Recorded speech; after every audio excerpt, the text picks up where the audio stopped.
And we are good to go. Hi, this is Michael Waits, and welcome back to India Game Changer. We are joined today by Aashish Mehta, the CEO at nRoad. It is so great to have you on the show. Hopefully it's not too cold there this morning. Anyway, before we get into the main part of the conversation, why don't you give our listeners a little bit of your background for some context?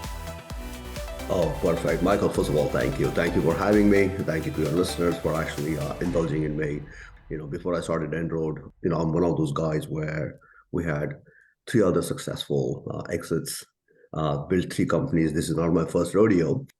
I started my entrepreneurial career back in 2005 and 6 when I became a part of a group of folks. We created first company called Corporate Fundamentals, sold that in 18 months of existence, given we were so disruptive in terms of what we did.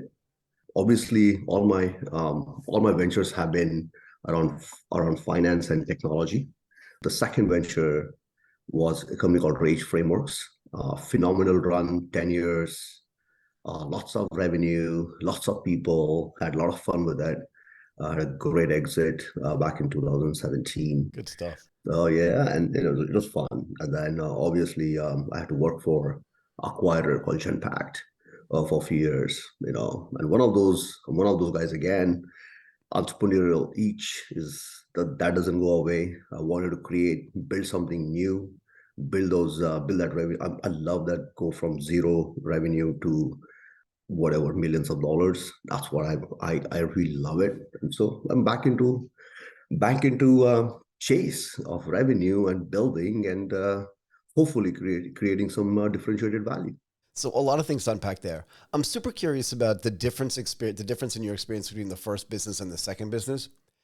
If your first venture kind of gets bought at 18 months in, at some level, and again, these are all relative terms, right? But at some level, it must feel like easy. Do you know what I mean? And I don't mean like none of it's easy for sure. Right. Maybe you can walk me through that a little bit, just like what that experience felt like so people can understand what that entrepreneurial feeling is. But the next thing is, and don't forget this either, is that your next company, you were there for 10 years. Right. So it's completely different. And I'm curious there as well, if during the second company, you were like, we're 18 months in, isn't this thing over yet kind of feeling? And then when you started getting into 2 years, 3 years, 5 years, you were like, do you know what I mean? I want to understand how those things are different. But first of all, what was the feeling with the first one? Oh, it was actually it's a feeling of actually fulfillment, triumph, but quite frankly. It's like you felt like you created something that somebody wanted it. Yeah. Which is an incredible feeling. And then when that thing happens, you feel like, okay, we created a value, which is actually super fulfilling experience. It's one of those things where you have to almost experience it to actually really feel how it does. You go home and you actually go, after all this is done, signing is done, papers are shared and whatnot, you go home and you get into your bed and you think, that was surreal. That really happened, right? Right.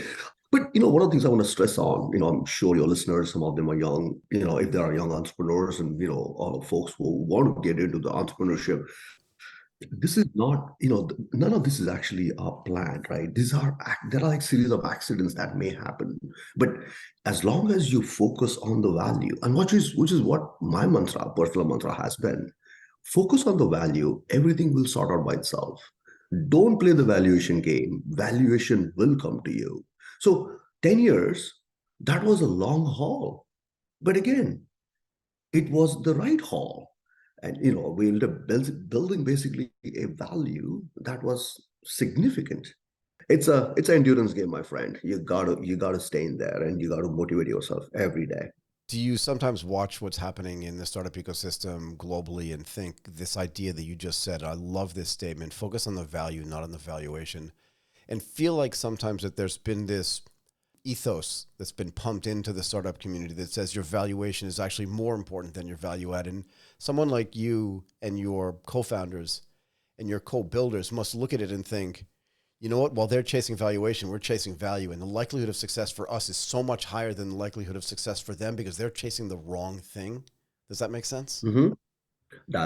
Listen, I think, I have been around this block. I have been around again. I have seen a few ups and downs, and I have seen the dot com boom, the bust. I have seen the Yeah. 2008 financial crisis. I have few gray hair. A few. And again, you look great, by the way. So, so you kind of learn from those mistakes. So, Yeah. and again, learn from some of these, some of the, just the experiences that what you have gone through, and focus on value, generating real cash flow. It is so important. And as I said, valuation, I've seen last 2 years. Michael, let's go back last 2 years, see what has happened. 2 years, the valuations was way high, way. We all know. Everybody was like, you see LinkedIn, you see Twitter, you see open any financial newspaper. Oh my God, this company has actually raised $100 million, $200 million, 500. The money was just flowing. Yeah. You know, money was flowing, money was cheap worldwide, everywhere. The cheap, we're talking about 0% interest rates, Yep. right? Money was cheap and the valuation went up. Guess what is happening now? Same valuation, that the company had to grow into that valuation. If somebody values you at $100 million, you have to grow into it. That's a future state. And if you don't, guess what? The founders actually, they lose their shirt. I want to talk to you about this specifically because you said you've been involved in finance and technology your whole life. Mhm. I don't know if I told you this when we were prepping, but like I actually sat on a US government trading desk. I used to trade US government bonds. And in a really simplistic way, you know that like interest rates are inverse, have an inverse relationship to price. And I Mhm, think it's the mhm. same thing in the startup world. When interest rates are low, the prices of startups are naturally going to be higher because money's free. And when money's free, you spend it on things you necessarily should not spend it on. Were you Correct. aware? Were you paying attention when interest rates, when the Fed started raising rates, right? Because it went from zero essentially to what, like 5% or 5.25%. This is going to have Right. terrible consequences for people that are not just borrowing money, but that are raising money, right? Because as the cost of money goes higher, the cost of using that money also goes higher. Were you paying attention to this and watching what was happening in the startup market as well? 100%, 100%. So I've been actually also fortunate to be, LP in one of the venture funds called Differential Ventures. We look at some of these things as well. In fact, Michael, I had an opportunity to raise a bunch of capital back in when the valuations were very, very high, Yeah. and from a venture fund, and they were so happy to actually give me the valuation that I refused to take it. Refused. Right? People actually, when I tell this story, people say, are you nuts? Why didn't you take that kind of valuation? Right. Like, you don't get it. Yeah. That means I have to grow into it. Exactly. And if I don't, I have to, if I, and once you actually raise money, you got to continue to raise money. Right. That's a full-time job, Yeah. my Yeah. Yeah. friend. You got to be, anyway. So I think I kind of answered the question, but kind of answered a couple of other questions as well along the way. Sorry. No, I think it's really important for people to point out. I mean, look, we want to have this conversation so people can learn something from experienced entrepreneurs about what it really means to be an entrepreneur and also to pay attention to the things that are really important. And I just want to go back to this thing you said, value is adding value is more important than creating valuation. And you're right. And I just want to make this fine point, and then I want to get into a little bit more of your background before we get to nRoad. But if you raise money, and I'm going to pick a random number at $100 million valuation, you better justify it because the next time you go to raise money, you can't have a down round. And no one wants to hear the excuse of rising interest rates. You have to build into it. I'd rather have a $50 million valuation or 40 or $25 million valuation and build into a hunch later rather than start with 100 now because it's not about my ego. It's about building value. Yeah? You said it right. It is not, and I think it has become an ego game. It has become a social media game, Yeah. and I think it needs to actually entrepreneurs who refuse to pay attention to these details will pay. There will be consequences for them, and unfortunately, and the consequences are they'll lose control of the company. Yeah. There's always a preference from a money man. Money man always has a preference. Like, we got to remember that. Yeah. So this is another thing that people don't talk about a lot is like once you take on a venture capitalist or frankly any other LP, right? I mean any other investor, Right. you at some level you have to answer to them, right? Because they have an investment framework, but they also have an investment time frame. And if they're thinking I'm going to get returns Correct. in 5 years, as you get closer and closer to that 5 year return profile, something's going to give. If it's 7 years, maybe it's better. If it's seven with 10, like the structure of the fund matters too. Right. Yeah, like the end game is not raising money. I'm just going to go back to this again. The end game is creating value for yourself and for your customers and for the people that use your stuff. How did you get involved in finance? Oh, it's a long story. Tell me. I'm so anyways, I actually grew up in India. Okay. Well, I'm an engineer out of India. Yep. I went to a very good engineering school. I wanted to actually become engineer, right? And build some stuff, whatnot. So I became, I'm a mechanical engineer by trade, by right, mechanical, and then industrial engineer. Then I realized, it's a very random thing happened. My last or the third semester or the third year of my engineering, somebody left a book on my in my room, and I think they forgot it. Yeah. From It's actually autobiography of Mr. Lee Iacocca. I love it. Read it. I couldn't put it down. I couldn't. What actually really, and I'm getting to the finance part. Couple seconds, allow me to build into it. Please. And book was fascinating. The guy just comes out of the Eastern Europe, goes into or the whatever you call it, the old Soviet whatever. He goes to America. He's the father of my most favorite car called Mustang. Come on, Mustang. right? Mustang. I didn't even know he created it, right? Right. But I knew Mustang, but he creates that. And then how he actually transformed from being an engineer to a business person and gets into whole finance part of it, gets into whole sales part of it, how he actually and marketing part of it kind of fascinated me. So two things I took away from that book. Hey, anything is possible, right? As long as you want it. Yeah. Um, and B, you know, maybe there's more than engineering is great, but if I can actually learn a couple other things about finance and the marketing and the sales part of it, I may be I may well actually create even bigger value. So I need to be able to sell. So I think there's a one line in it says in that book. He says you must be able to sell what you create. If you cannot sell what you create, that means you're not it. Yeah. Like there is that either there's a product market fitment problem, or there is a problem with you in terms of your sales ability. So The story of the development of the Mustang is actually really, really interesting on top of the story of Lee Iacocca because of all of the internal arguments that had to take place for him simply to be able to do that. There was no history in the United States of building that type of sports car. That was all European. And right, for that guy to actually be able to accomplish that was amazing. And actually, if you go further on, I don't know when that book came out, but you have to understand, like, I grew up in the 70s and 80s. So I literally mm-hmm, watched the transformation of the car industry from the big three in the US. What was it? Chrysler, General or Motors, and Ford just right, getting right, killed by the Japanese. Chrysler itself almost went bankrupt. So Lee Iacocca literally left, you know this, yeah, left Ford to go to Chrysler, and the entire world Iceland, thought he was insane. You're going to go make right. minivans? Like, really? That's what you're going to do? But there's a big learning in here, I think, for people to understand. And you're right, is that you can do anything if you really put your mind to it. He turned Chrysler around and turned it into a profitable company and actually paid back the government. But more importantly, he understood the way the financial side of that business worked and revamped the entire finances of Chrysler as well. And that was game changing. That was game changing for sure. And again, and that's kind of that was the beginning. I'm like, okay, I got to understand what this whole finance is all about, Yeah. right? I grew up in a family that is actually a business family.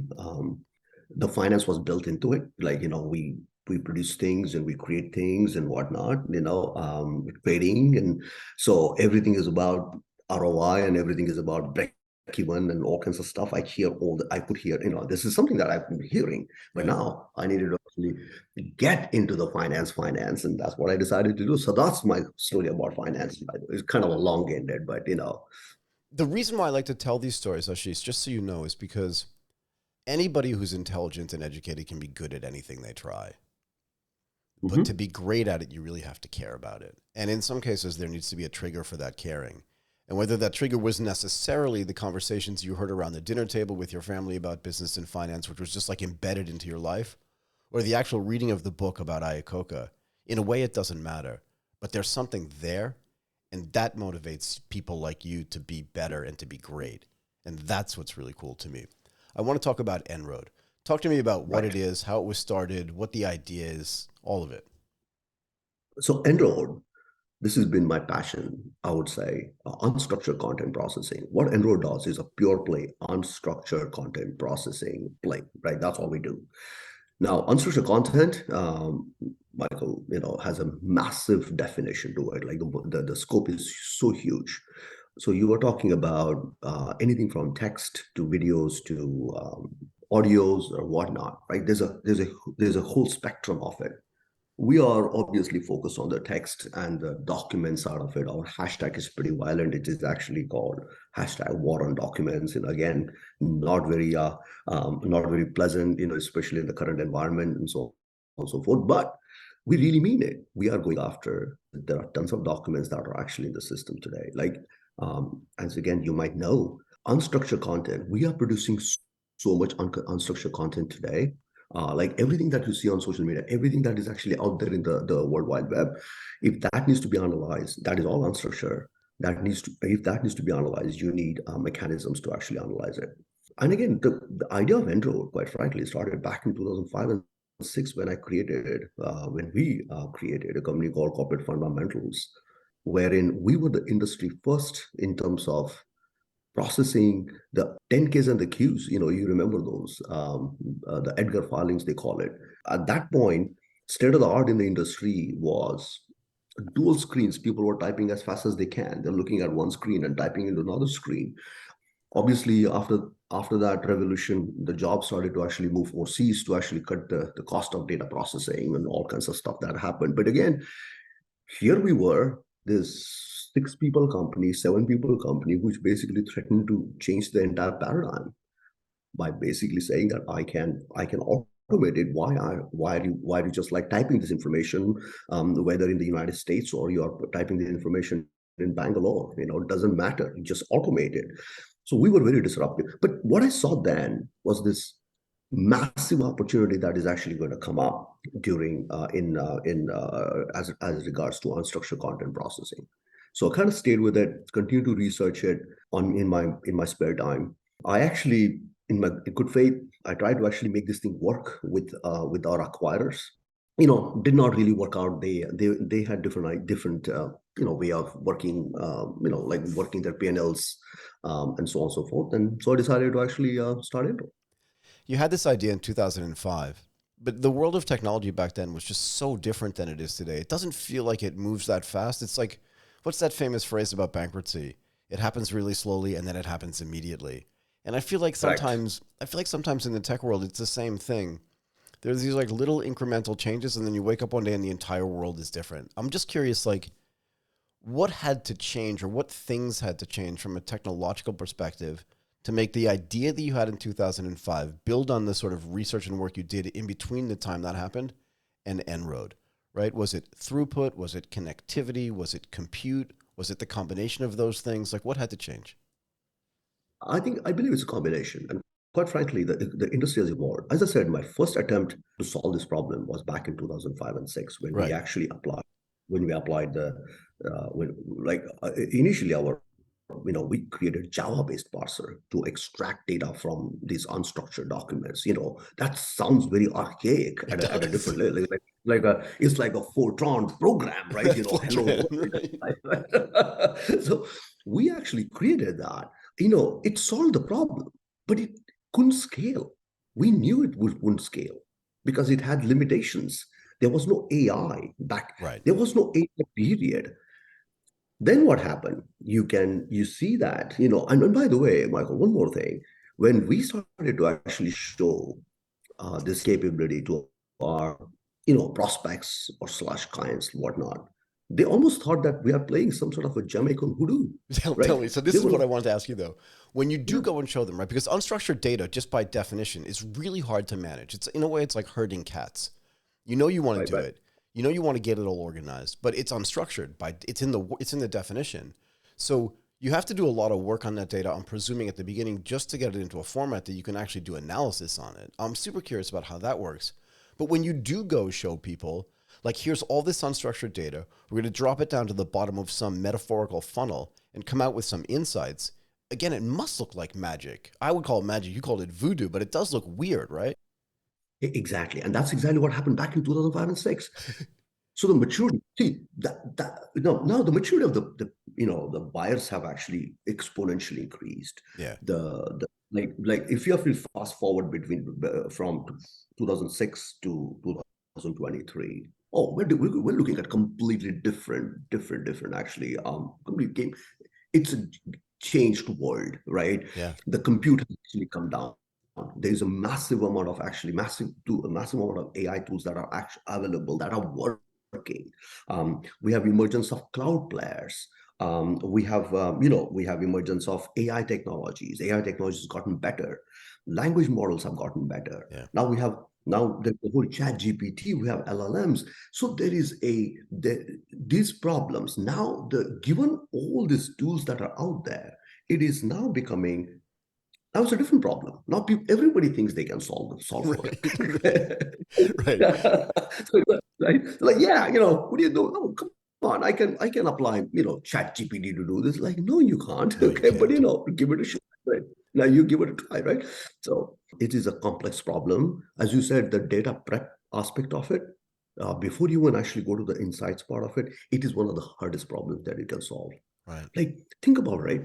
You have a document. Let's say you're a bond trader. You get a bond prospectus, let's say, which has like, I don't know, 500 tables. Financials are coming up 500 times about the bond prospectus. There are expenses actually in that, right? There's a bunch of text. There is a connection, there are footnotes, there are notes within the notes, there are tables. Now, if you have this and you basically say, hey, nRoad, analyze this for me. Think about how complex that is. First of Yeah. all, you need to identify where the tables are. You need to, like, now we're talking about technology. You're not talking about your eyes. You're not human mind. You're talking about technology.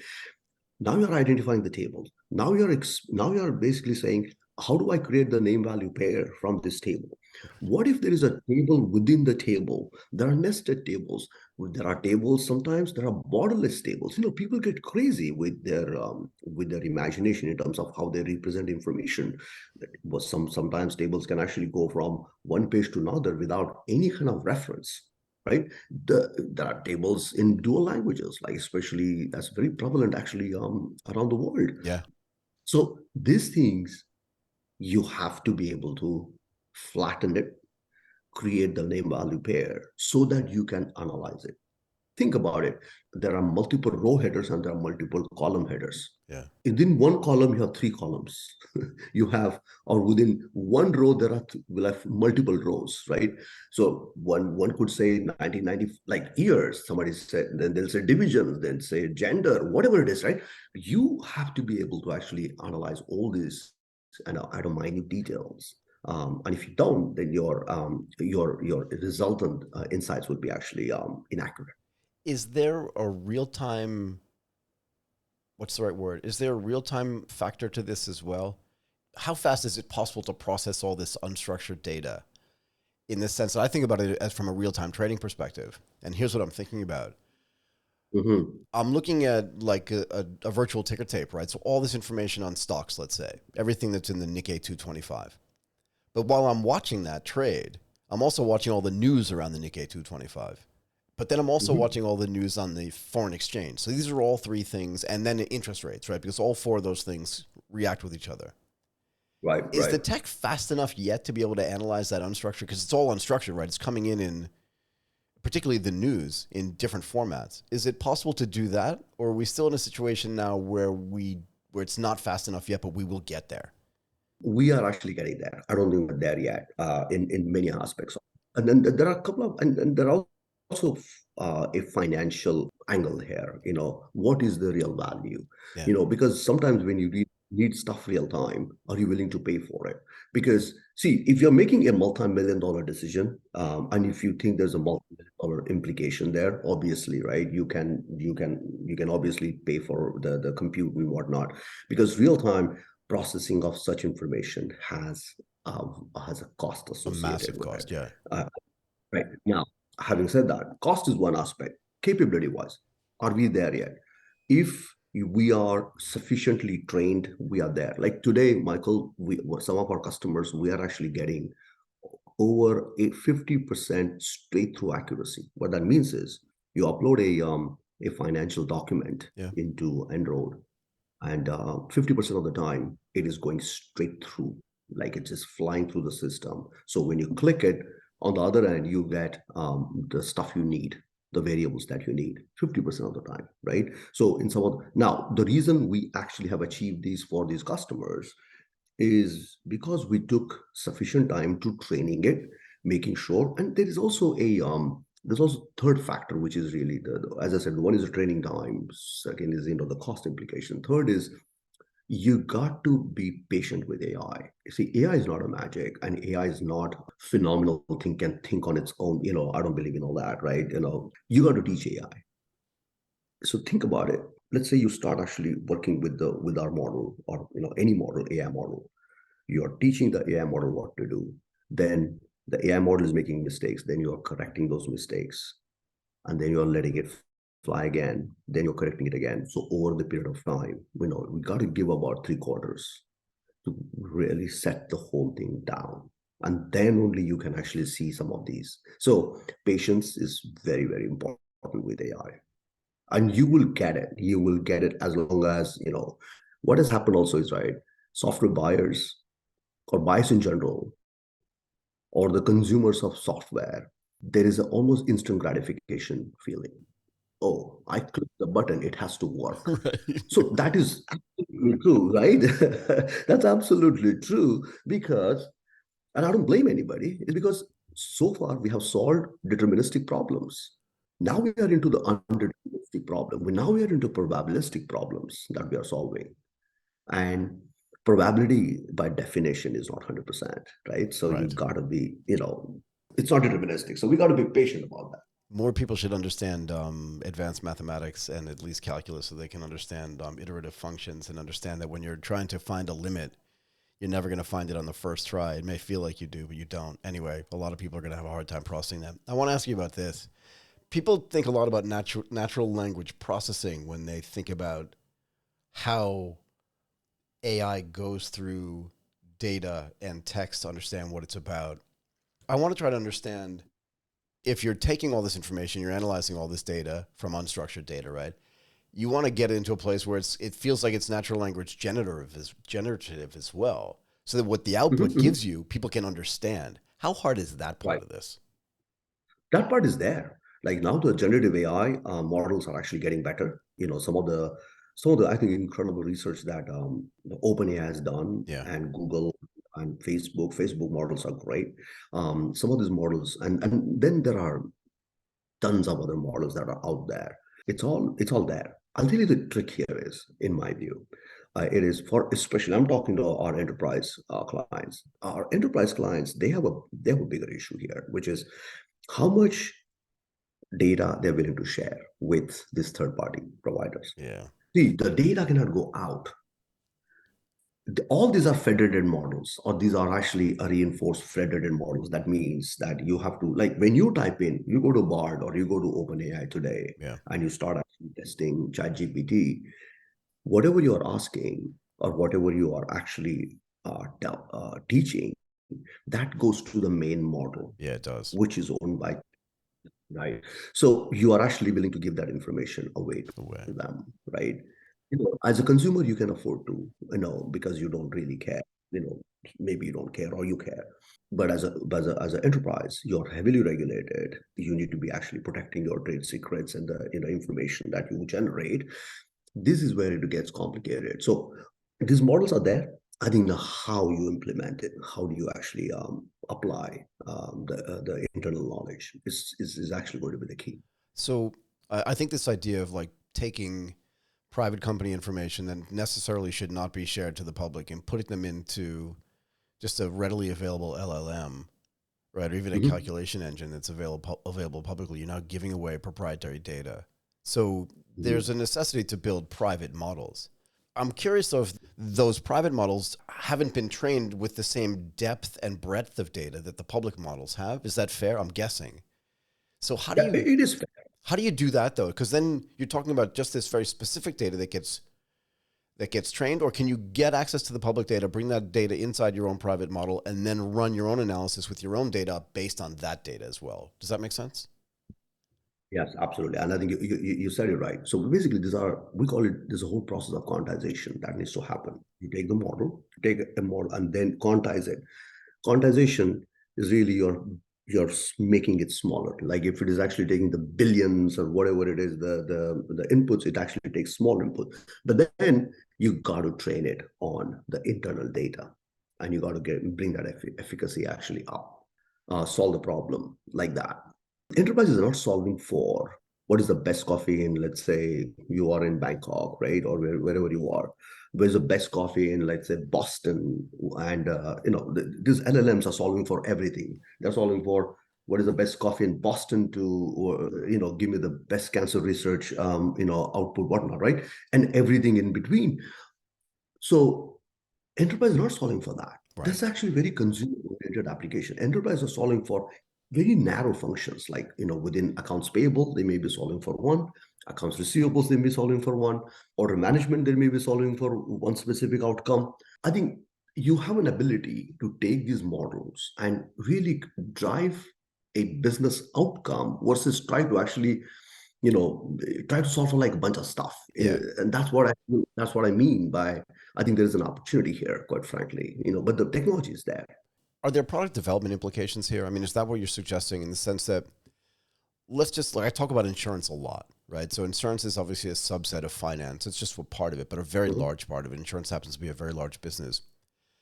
But is there a way to take all the unstructured data around like the things that people make claims for, the incidents that they have that cause those claims, the actuarial math around calculating what the risk and return is, and then maybe some new sort of risk management data put together to then come up with some very specific products for very targeted market segments as well? Is that part of the thing that nRoad is trying to solve too with their partners? Absolutely. That's exact. I think you articulated very well. In fact, so what you talked about, insurance is a huge opportunity for Android. But Yeah, right it now we are feels like it. focused. Yeah, right now we are focused on is analysis of financial statements. We have done it very successfully. We have at the level where we can actually get a financial statement. We can analyze the financial statement on behalf of our clients and then provide them variables and the signals that they need within. We have been able to successfully reduce, in one instance we've been able to successfully reduce their size of their operations and help them scale by or I would say about 120%. It's incredible. The time to market has actually improved quite a bit. But I'll tell you, the biggest advantage, while it is a soft advantage, but now I think there's a realization coming up, is that when you automate using AI models or whatever, right? Enrolled or not enrolled, what it doesn't matter. When you automate, you are keeping that institutional knowledge your within that model. Right.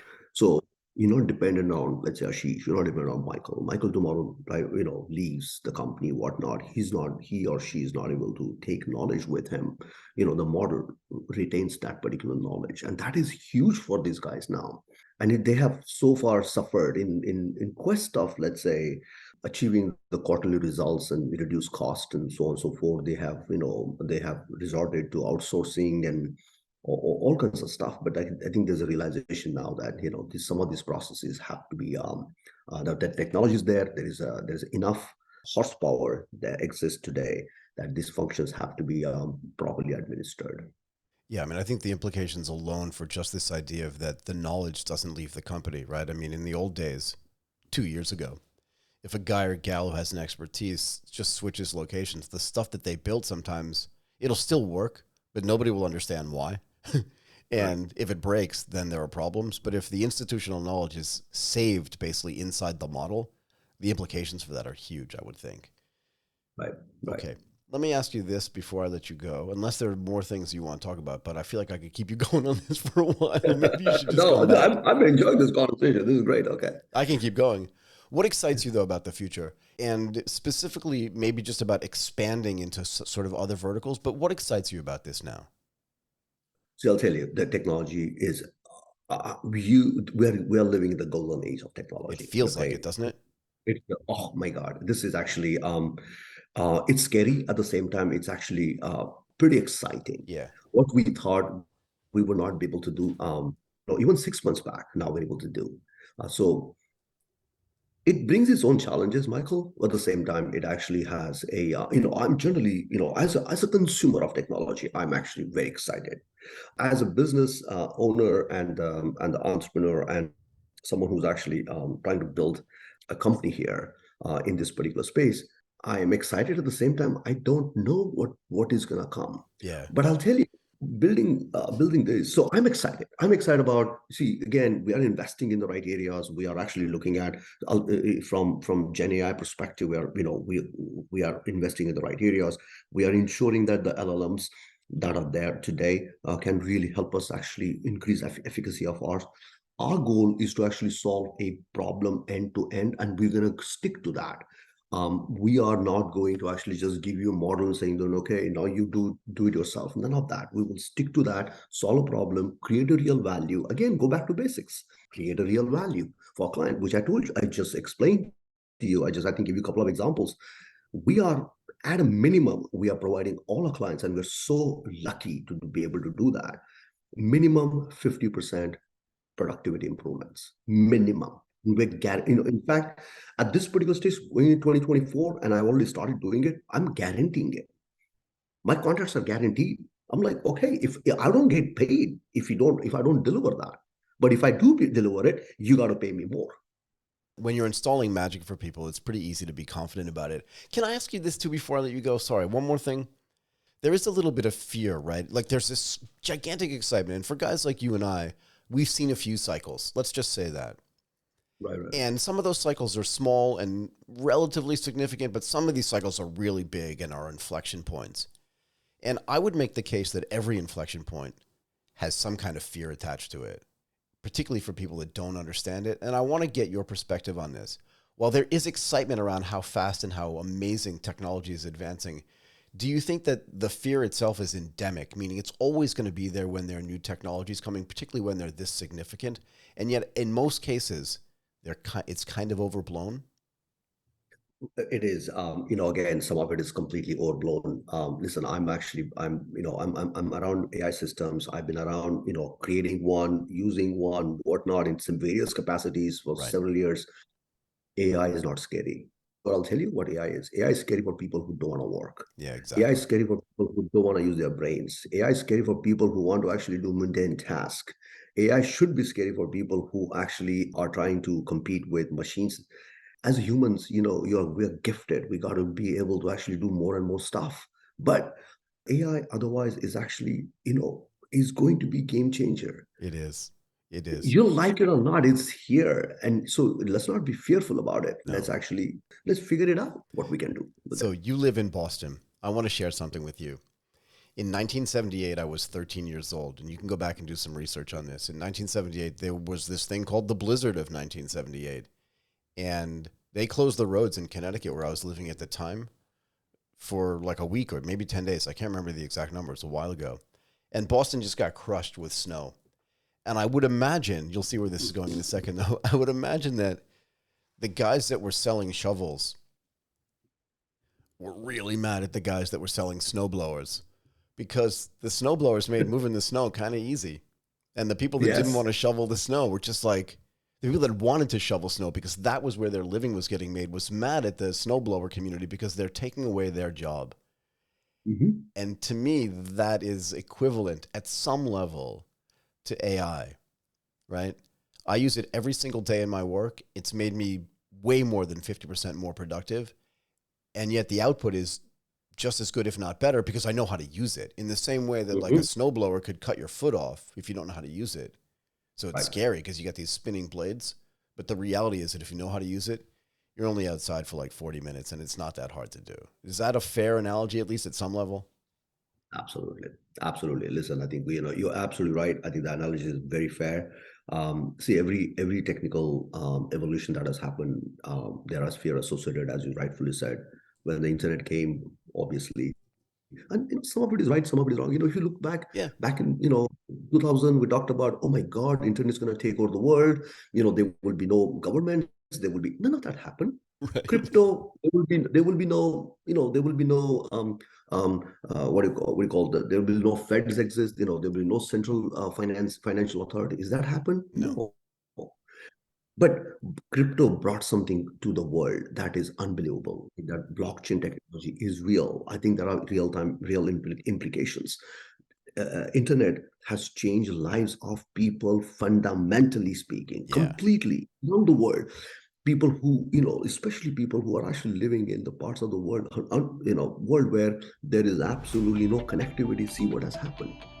It has changed their lives. So technology is here to stay. And I know it'll take a different form, but it is going to stay and it's going to improve our lives.